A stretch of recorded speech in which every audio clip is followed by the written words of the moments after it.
qui consiste à abandonner le fait de prendre la vie d'un être vivant, quel sera le premier fruit, c'est-à-dire le fruit de maturation? Eh bien, c'est une renaissance, soit en tant qu'être céleste. Alors ces êtres célestes, on en distingue deux catégories. Il y a ceux qui se trouvent dans le domaine de la forme et de la non-forme, et ceux qui se trouvent encore dans le monde du désir. On distingue selon la cosmologie bouddhique, trois domaines: le domaine du désir, le domaine de la forme, le domaine de la non-forme. Et si on accomplit donc cette vertu qui consiste à abandonner le fait de prendre la vie d'un être vivant, eh bien on renaît soit en tant qu'être céleste dans le monde de la forme ou de la non-forme, soit en tant qu'être céleste dans le monde du désir, soit en tant qu'être humain, et les êtres humains se trouvent dans ce monde du désir.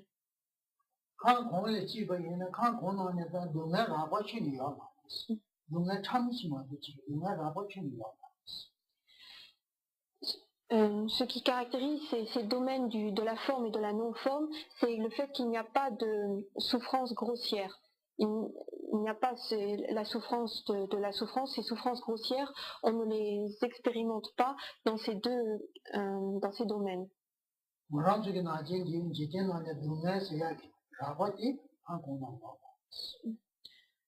Toute cette souffrance, ces peines que nous rencontrons disons habituellement en quelque sorte dans notre monde, dans notre vie quotidienne, enfin dans notre monde, ces souffrances, ce type de souffrance grossière, eh bien on ne le rencontre pas dans ces domaines, ces domaines supérieurs.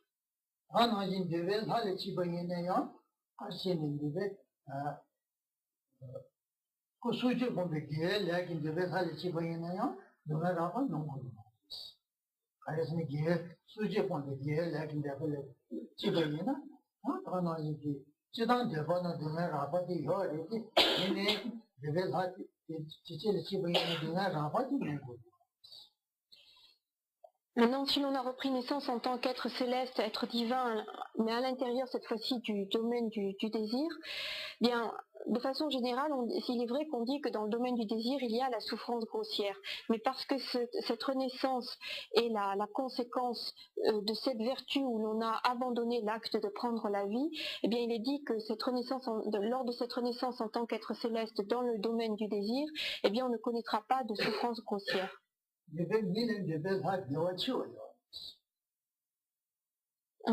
Et lorsque l'on renaît en tant qu'être céleste, le bonheur dont on jouit, la félicité dont on jouit, est beaucoup plus grande que le bonheur dont on peut jouir en tant qu'être humain.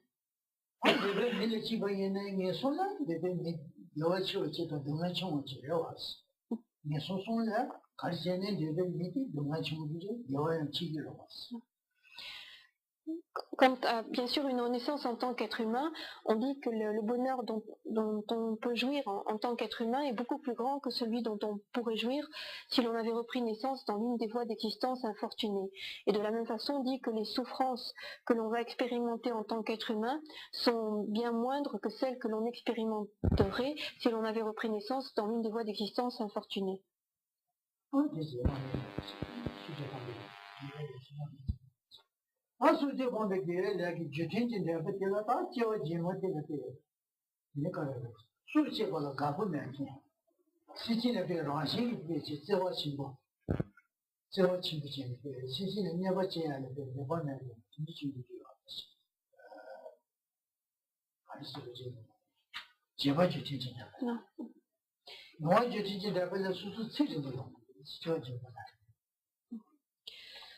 Maintenant, si l'on prend le deuxième fruit, c'est-à-dire le fruit en accord avec la cause de cette vertu où l'on a abandonné l'acte de prendre la vie d'un être vivant, ainsi qu'il a été dit tout à l'heure, ce fruit, on distingue à l'intérieur deux catégories. Celui où l'on expérimente quelque chose qui est conforme à ce que l'on a fait expérimenter à autrui, et un autre type où on a une activité qui est conforme à l'acte que l'on avait accompli auparavant.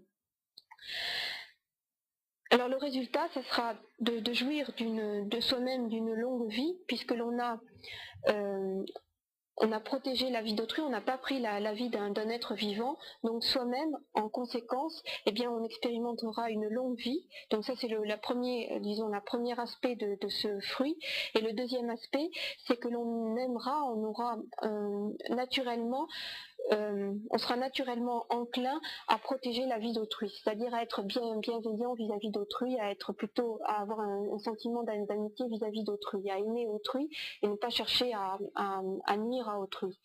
Et cela est donc le deuxième aspect de ce fruit en accord avec la cause.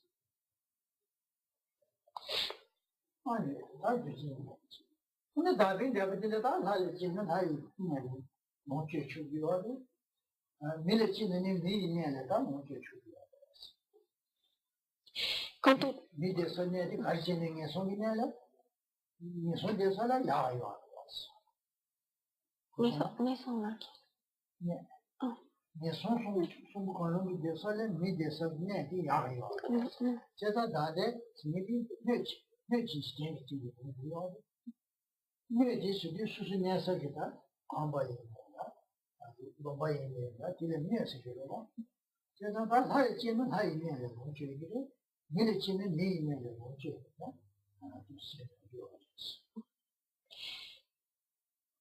Et quant au troisième type de conséquences, c'est-à-dire le fruit qui va déterminer l'environnement, eh bien, c'est lorsque l'on a accompli cette vertu, eh bien, on jouira dans le futur d'un environnement qui sera particulièrement riche, particulièrement foisonnant, abondant.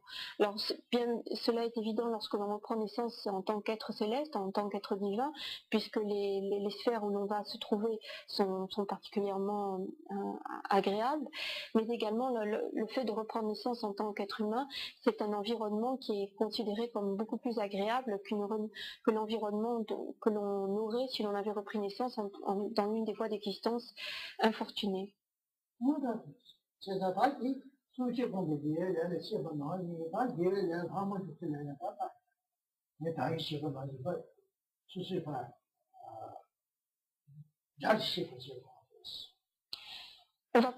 peut étendre ces trois types de résultats, de conséquences à chacune des vertus, des 9 autres vertus.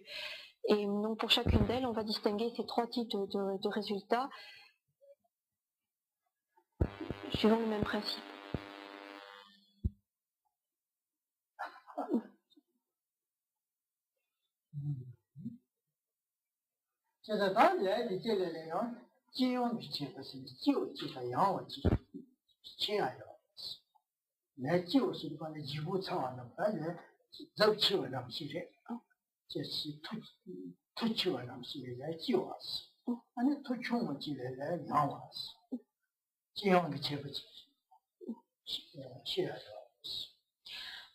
Quand on parle des actes, on va également établir une distinction dans la gravité de l'acte.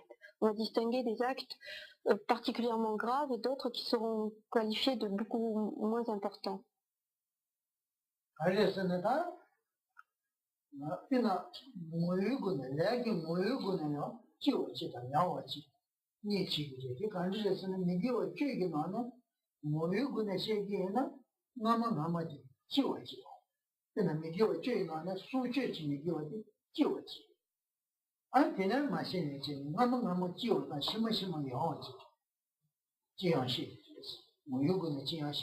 Non.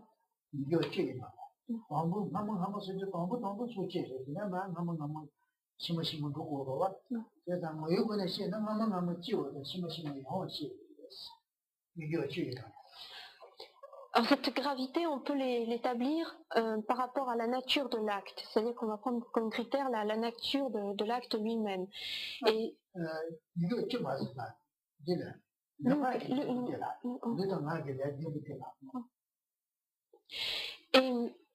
si l'on prend si on se base si on prend comme critère la nature de l'acte, eh bien lorsque l'on prend les 10 actes non vertueux, on a donc tout d'abord 3 actes relatifs à la parole, 3 actes relatifs au corps, puis 4 actes relatifs à la parole.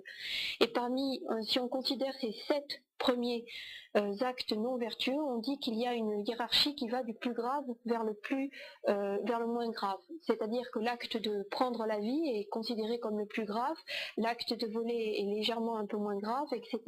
jusqu'à arriver au septième, qui est le quatrième acte non vertueux relatif à la parole, c'est-à-dire le fait de tenir des propos futiles, qui est considéré comme le moins grave dans cette liste de 7.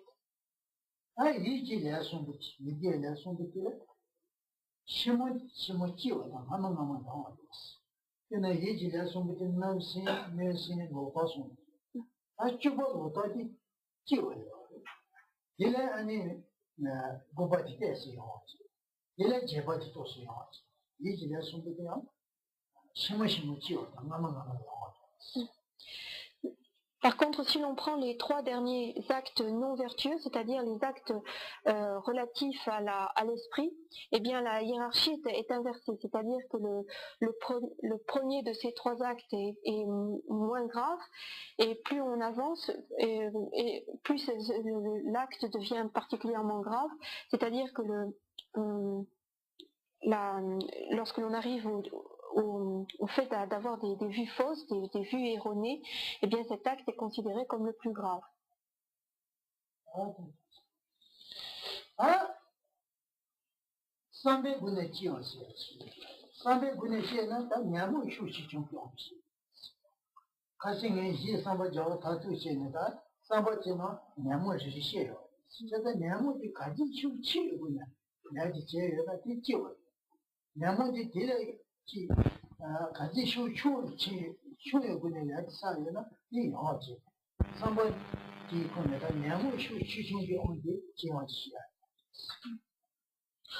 On va également déterminer la gravité des actes par rapport à l'activité, disons à l'activité mentale qui a été déployée lorsque l'on a commis cet acte. Il a été dit la dernière fois que parmi les 4 conditions, la deuxième, c'est donc cette activité mentale qui est constituée par la détermination, la motivation et un facteur mental perturbateur particulier un facteur mental perturbateur prédominant. Et suivant la force avec laquelle va se développer ce facteur mental perturbateur, eh bien l'acte sera plus ou moins grave. Alors, donc, la gravité de l'acte dépendra de l'intensité du développement du facteur mental perturbateur qui se manifeste lors de cette deuxième condition.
le ouka, nous c'est. Je sais que tu dirais la belle, attendez, attendez, si ma tante. Je n'ai pas mis sur dans de la nation, tu es sûr, mais tu aussi, tu aussi, ça. Et même pas tu peux n'a dit, mais là, dans tu dis, c'est ça, mais là, on a si vous le voyez, tu l'as si dans notre table, non, non, non, non. Ah, tu dis, il y en a là, non, non, c'est Dieu, non. J'aurais fait la fête, c'est tant que Dieu, non, c'est non, c'est. La gravité de l'acte que l'on va commettre va également être déterminée par la façon dont on va commettre cet acte, par l'activité que l'on va déployer pour commettre véritablement cet acte. Si on reprend par exemple le fait de prendre la vie d'un être vivant, on peut le faire de façon extrêmement rapide et brève, et faire en sorte que l'être ne souffre pratiquement pas au moment où on lui prend la vie. Et puis on peut, par l'activité que l'on va déployer, le faire agoniser extrêmement longtemps et le faire souffrir extrêmement longtemps. Donc l'activité que l'on va déployer pour commettre, c'est le même acte de prendre la vie, mais l'activité va différer dans le sens où la souffrance que va endurer cet être est plus ou moins intense. Et ceci va déterminer la gravité de l'acte. Et Karim Boucher disait par exemple que quand au Tibet, quand il y avait des personnes qui avaient pour tâche de tuer le bétail, de tuer les bovins, etc. Et que ces personnes avaient une manière particulièrement cruelle, particulièrement dure de tuer ces animaux, puisqu'elles commençaient d'abord par leur attacher les pattes, et puis une fois qu'elles ne pouvaient plus bouger, elles leur coupaient le ventre, et ensuite elles ouvraient le ventre, elles plongeaient la main à l'intérieur des entrailles, et elles allaient arracher le cœur. Et donc les souffrances qu'endurait cette bête à ce moment-là étaient particulièrement atroces. Alors ça, c'est un acte qui est particulièrement grave, par le critère de l'activité qui est déployée, parce que la souffrance que l'on donne à cet être est particulièrement intense. Mais maintenant, si on regarde ce qui se passe souvent en Occident quand on tue les bovins, mais souvent c'est quelque chose qui est extrêmement rapide. Par une machine, eh bien la bête n'a à peine le temps de souffrir et ça y est, elle est morte. Et dans ce sens, on dit que cette activité, cet acte, c'est également le fait de prendre la vie, mais dans la mesure où l'être a moins souffert, on dit que l'acte est quand même moins grave. On dit également, Karim Boucher dit également que quand on tuait les moutons au Tibet, quand il y en avait beaucoup à tuer, eh bien on les bâillonnait, on les empêchait de respirer, on bouchait le nez, et ces bêtes agonisaient pendant des heures en fait en s'étouffant. Donc elles restaient pendant des heures en n'arrivant pas vraiment à mourir, elles souffraient atrocement pendant des heures, et c'est ainsi qu'on les tuait souvent. Alors que si on donne un coup de fusil par exemple sur un mouton, il meurt d'un seul coup et finalement il souffre beaucoup moins. Et dans ce sens, eh bien, cet acte est considéré comme moins grave parce que la bête a moins souffert.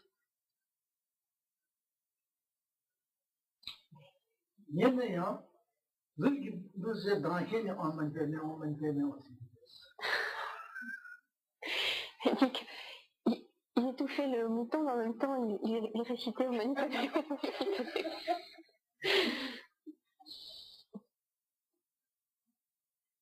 C'est bizarre, n'est-ce pas?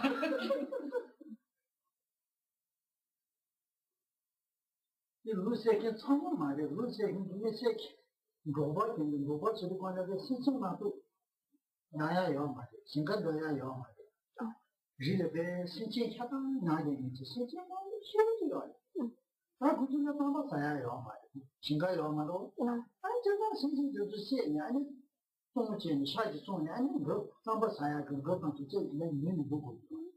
那现在有时候不那蛮有，这个恐怖啥路那么就是现在真的是现在，路讲你讲买台湾，俺那些路线跟这个下去中，那路线那你们真的是这，原来我们这个南北去到是要不一到，我们这边是可能地方有个还可以啊。 루시에 버디 대박이가 하고요. 하고요. 많이 좋아하는 친구지 여지에서 되기요. 너무 많이 사선 거죠. 그래서 내가 사야 가요. 제가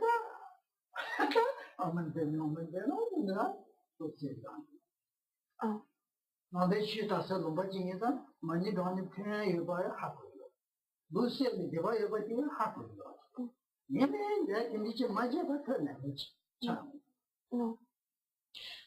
Cette façon de tuer par exemple les moutons n'était pas quelque chose qui était répandu dans l'ensemble du Tibet. C'était essentiellement une pratique des nomades, de ceux qui vivaient dans des régions où il n'y avait pas de culture, c'est qu'ils vivaient, ils n'étaient pas sédentaires, donc ils vivaient uniquement de l'élevage de bêtes. Et pour ce ils n'avaient donc pas de tsampa, donc de céréales à manger, puisqu'ils ne cultivent pas de champs. Et leur seul moyen pour se procurer de la tsampa, de la farine d'orge, eh bien, c'était de vendre de la viande, puisqu'ils avaient, en général, les nomades avaient beaucoup de troupeaux. Donc, pour pouvoir vendre au marché, lorsqu'ils allaient dans des régions où il y avait des sédentaires, des cultivateurs, pour pouvoir vendre leur viande, il fallait tuer les bêtes. Donc quand ils décidaient de le faire, ils prenaient 100 ou 200 moutons et puis ils les bâillonnaient. Maintenant, ils les étouffaient peu à peu hein, pour les tuer. Maintenant, pourquoi est-ce qu'il est récité au Manipaméon? Parce que c'était quand même des régions où le bouddhisme était diffusé. Donc ces personnes savaient qu'en tuant ces moutons, elles commettaient un acte non vertueux, qu'elles commettaient une faute, ça elles le savaient. Mais elles savaient aussi, puisque le bouddhisme était diffusé, qu'en récitant Manipaméon, en récitant ce mantra, eh bien ça pourrait aider un petit peu, pour compenser un petit peu cet acte non vertueux, c'était quelque chose qui permettait d'accumuler des mérites. Mais en fait, elles étaient un petit peu obligées de tuer parce que si elles ne tuaient pas ces bêtes, si elles ne vendaient pas la viande, elles n'avaient rien d'autre, elles ne pouvaient pas se procurer d'autres nourritures. Donc elles étaient obligées de vendre de la viande. Donc elles étaient obligées de tuer, mais sachant que tuer c'était un acte non vertueux, elles se disaient que peut-être en récitant le mantra, eh bien ça compenserait un petit peu.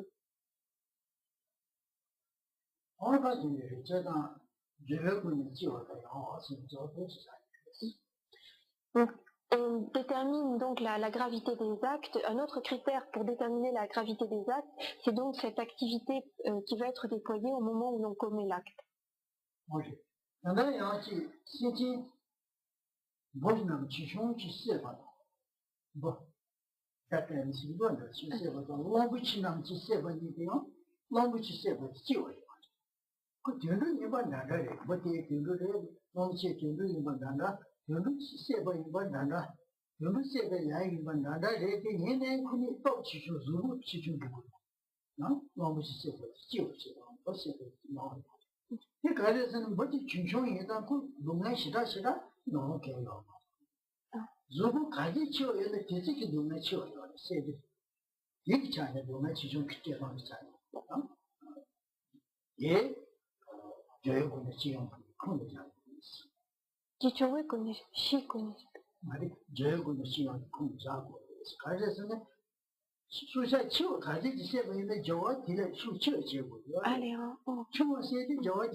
Alors, quand on prend ce critère de l'activité pour déterminer la gravité, eh bien, ça amène également à distinguer la taille de l'être que l'on va tuer. Et c'est ce qui va amener, par exemple, à dire que le fait de tuer un éléphant est quelque chose de plus grave que le fait de tuer un tout petit insecte. Et ceci parce que quand on va tuer un petit insecte, sa souffrance, parce qu'il a un corps extrêmement petit, on dit que sa souffrance sera beaucoup plus courte. Il mourra plus facilement parce que son corps est infime. Alors qu'un éléphant, pour le tuer, eh bien, il faut beaucoup plus de temps parce que son corps est beaucoup plus vigoureux, beaucoup plus puissant, beaucoup plus grand. Et de ce fait, l'activité que l'on va déployer pour tuer un éléphant est forcément beaucoup plus grande que l'activité qu'on va déployer pour tuer un insecte minuscule. Et donc, toujours en prenant comme critère cette activité, eh bien on dit que le fait de tuer un éléphant est plus grave que le fait de tuer un insecte infime.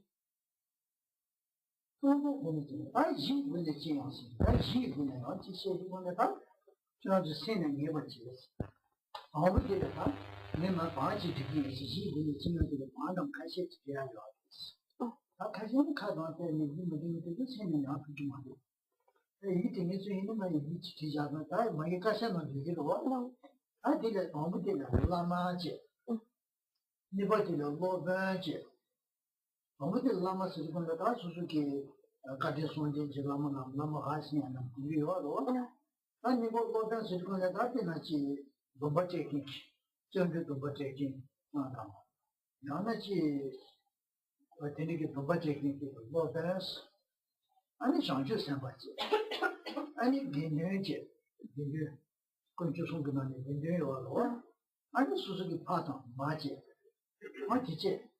지체게 나는다 지체는 지금 뭐지 제번이나 다 나만 지워요 심으시는 거예요 그래서继续다 수수기게 자요 나만 되게 되다 지양이 뭐 가지 시사면 되게继续되게 얘는 아니면 자요 나만 되게 가지 손이나 자요 나만 내내야 아직 뭐 정도도 못 산다면 이제 제기 로단이나 얘네도 뭐는 이제 로단이는 예 예시요 얘는 상주 상관 허리부 지상주 상관지나 그는 도 제기는 이게 수수자에 너무너무 지게 맹이 지게 봐야나 군도만 미다방이 뭐 지게 봐야나 근데 지휘지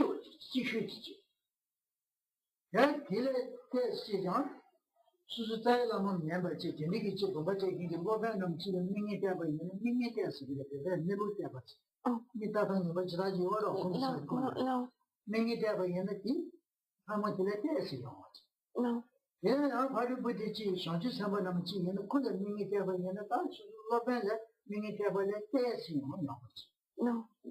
아, 걔는 수수 팔에 민이 되버리면 또 Qu'est-ce 근데 바로 부딪히는 지는 이런 일로 되버리면 또 시험하지. 얘는 수수 방문에 민이 되면 또 시험하지. 또 지야지. 지구를 지야지. Alors, maintenant, il y a également un autre critère que l'on peut faire intervenir pour déterminer la gravité d'un acte, c'est par rapport à la base. Alors, Karimboché demande que l'on retienne bien cette, disons, cette sorte de hiérarchie que l'on établit par rapport aux bases. De toute façon, ça sera enregistré ça sera noté. Il y a cinq objets ou 5 bases particulières qui sont rangées de façon hiérarchique. Alors il y a tout d'abord son maître, le maître, celui qu'on considère comme son maître racine, donc le maître vis-à-vis duquel on doit éprouver une grande reconnaissance pour ce qu'il fait pour nous.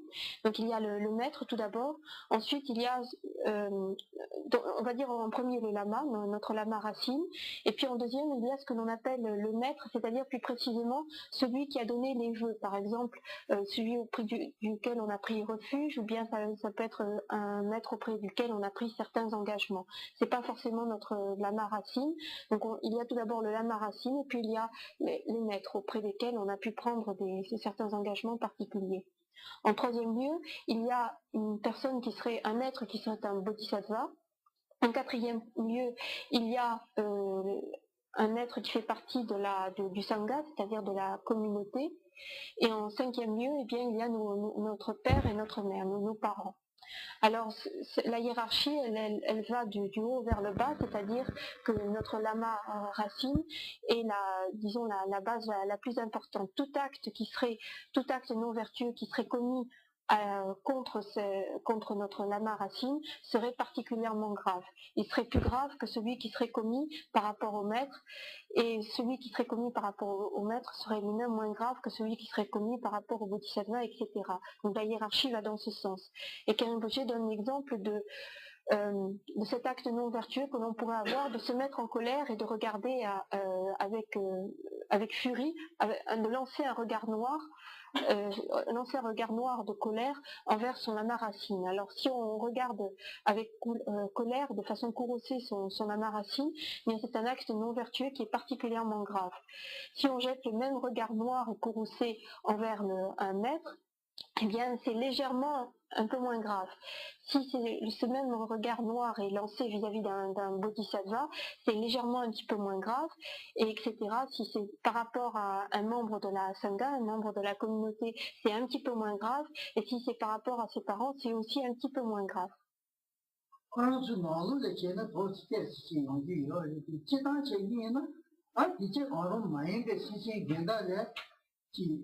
là, mais que tu vois là, c'est pas que tu peux tuer là, c'est des choses qui, là, mais pas ça, c'est pas que tu veux c'est que nous不tuer là。那你就马上买的事情没没有了，我天天现在的去，那没叫看你结果了，那你这光荣记的那没叫钱，你其他的那个就有。Ces cinq êtres particuliers sont considérés comme des bases qui vont faire que l'acte non vertueux que l'on va commettre sera particulièrement grave. Si l'acte non vertueux est commis par rapport à d'autres bases, et des bases il peut y en avoir une infinité puisqu'il y a tous les êtres qui ne font pas partie de ces cinq catégories, tous les actes non vertueux que l'on commettra vis-à-vis d'autres bases seront considérés comme moins graves. C'est particulièrement grave lorsque cela est commis par rapport à ces cinq objets. Et il y a ensuite une hiérarchie à l'intérieur de ces cinq objets particuliers.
Ces cinq bases sont particulières puisque tout acte non vertueux qui sera commis à leur encontre sera particulièrement grave, sera plus grave que si on l'avait commis vis-à-vis d'un autre être.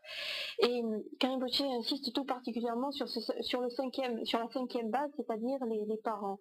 Et d'après l'expérience qu'il a, il a vu qu'en Occident, les relations entre les parents et les enfants ne sont pas toujours au mieux, c'est-à-dire que tant que les enfants sont encore adolescents, jusqu'à 18-19 ans, les relations entre parents et enfants sont encore assez bonnes, c'est-à-dire que les parents aiment leurs enfants, les enfants aiment leurs parents, les relations sont assez bonnes.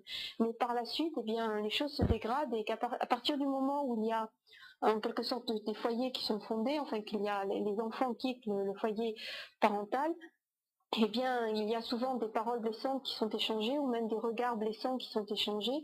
Et il est bon de se rappeler, si on est bouddhiste, si on adhère à l'enseignement bouddhiste, il est bon de se rappeler que les parents, c'est une base particulière et qu'il ne convient absolument pas d'avoir ne serait-ce même qu'un regard noir à leur égard, et encore moins de prononcer des paroles blessantes à leur égard ou d'avoir une activité qui peut leur nuire.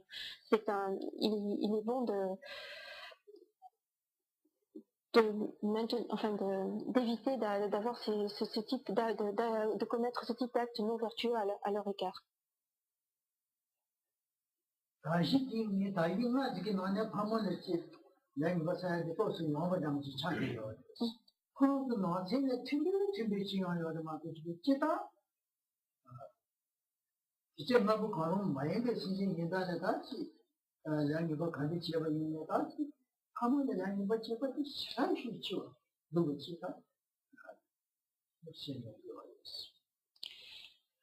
Lorsque Karimboche a présenté ces cinq bases, en fait les parents venaient en dernier, c'est-à-dire en quelque sorte ils étaient en bas de la hiérarchie, on pourrait se dire finalement c'est les moins graves en quelque sorte.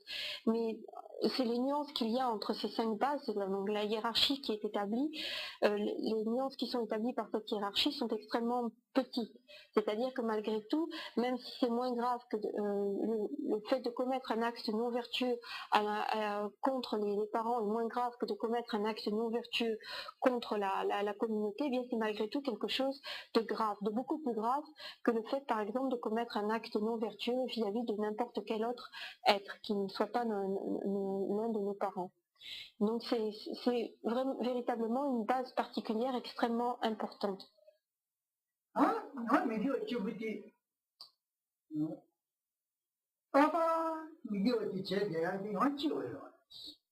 상상하도 제면은 영어요. 무슨 말?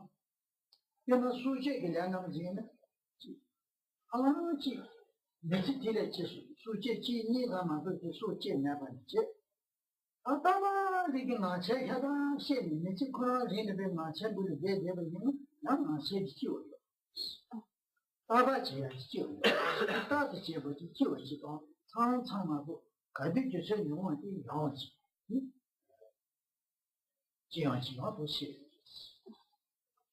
Un autre critère pour déterminer la gravité d'un acte, c'est la fréquence avec laquelle on va le commettre. Alors, par exemple, si on prend le fait de prendre la vie d'un être vivant, si c'est quelque chose que l'on a commis une ou deux fois dans sa vie, c'est quelque chose qui s'est produit de façon extrêmement ponctuelle de temps en temps, eh bien, c'est considéré comme moins grave que si c'est une activité que l'on commet régulièrement, pratiquement quotidiennement, que c'est quelque chose que l'on fait fréquemment.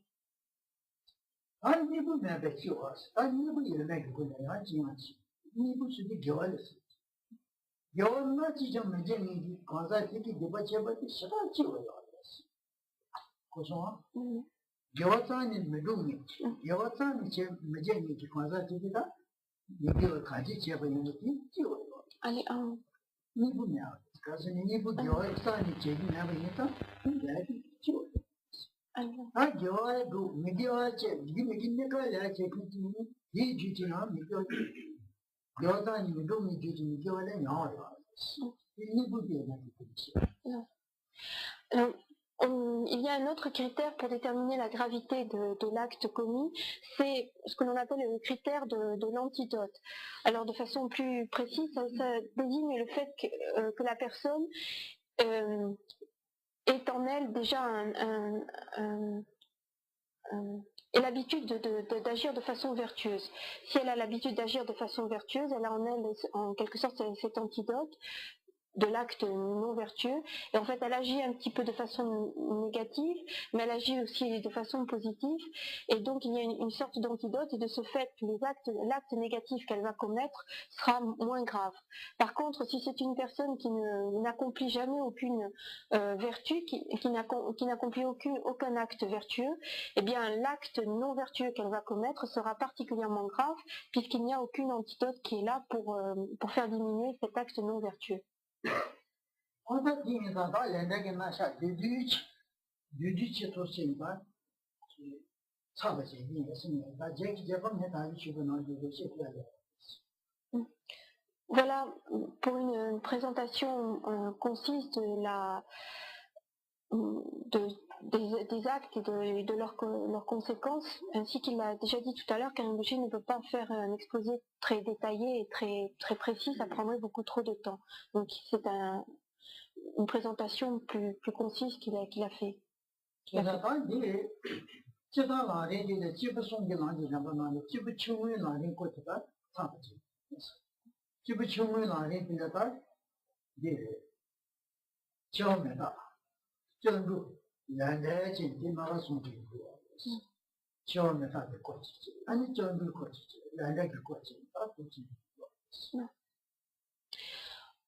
En concluant cet exposé, cette présentation de la loi de la causalité, des actes et de leurs conséquences, Karim Boucher suit ainsi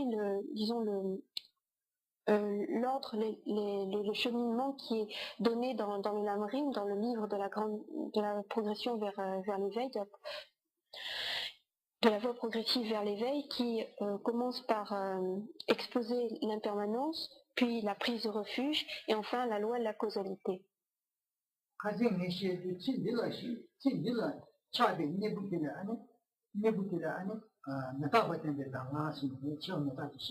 진리가 차. 진리가 차지 이거들이 아니 내가 볼 때는 남아서 처음에 다시. Non. 어디지? 가서 이시도 뭔가 진리가 차지 이거들이 아니 이게 D'accord. 내가 볼 때는 아마 Karimbuchi a donné les instructions relatives à l'impermanence pour remédier à l'attachement que l'on avait par rapport à cette vie-ci, par rapport à la vie présente. C'est ainsi qu'il avait introduit son exposé, sa présentation, son enseignement sur les instructions relatives à l'impermanence.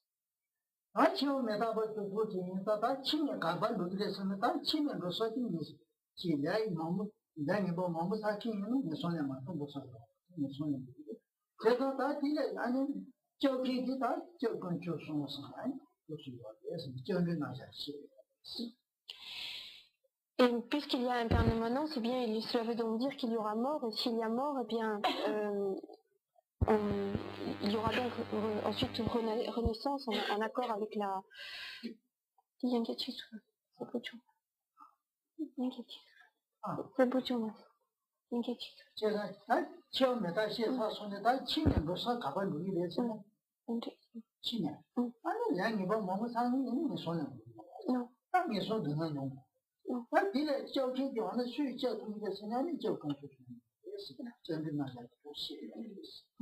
Donc, puisqu'il y a impermanence, cela veut donc dire qu'il y aura mort, et après la mort, parce que on a commis toutes sortes d'actes non vertueux, eh bien, il est fort probable que l'on reprenne naissance dans des voies d'existence infortunées. C'est-à-dire que l'on sera obligé d'endurer de grandes souffrances, des souffrances extrêmement grandes. Et pour se protéger, on va donc chercher une protection par rapport à ces souffrances, et c'est pourquoi est exposée ensuite la prise de refuge.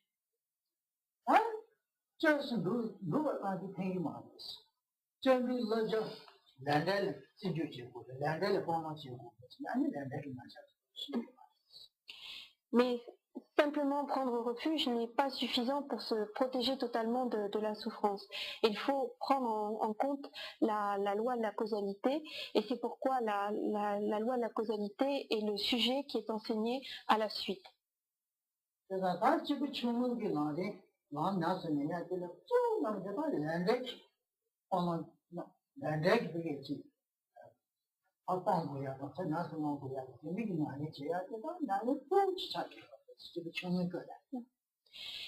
Et lorsque l'on se trouve au stade du pratiquant de motivation inférieure, eh bien la pratique est essentielle à ce moment-là.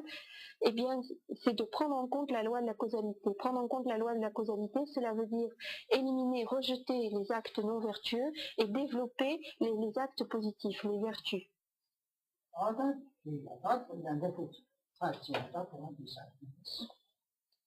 Et Karimbuchi va arrêter ce soir avec la fin de cet enseignement sur la loi de la causalité.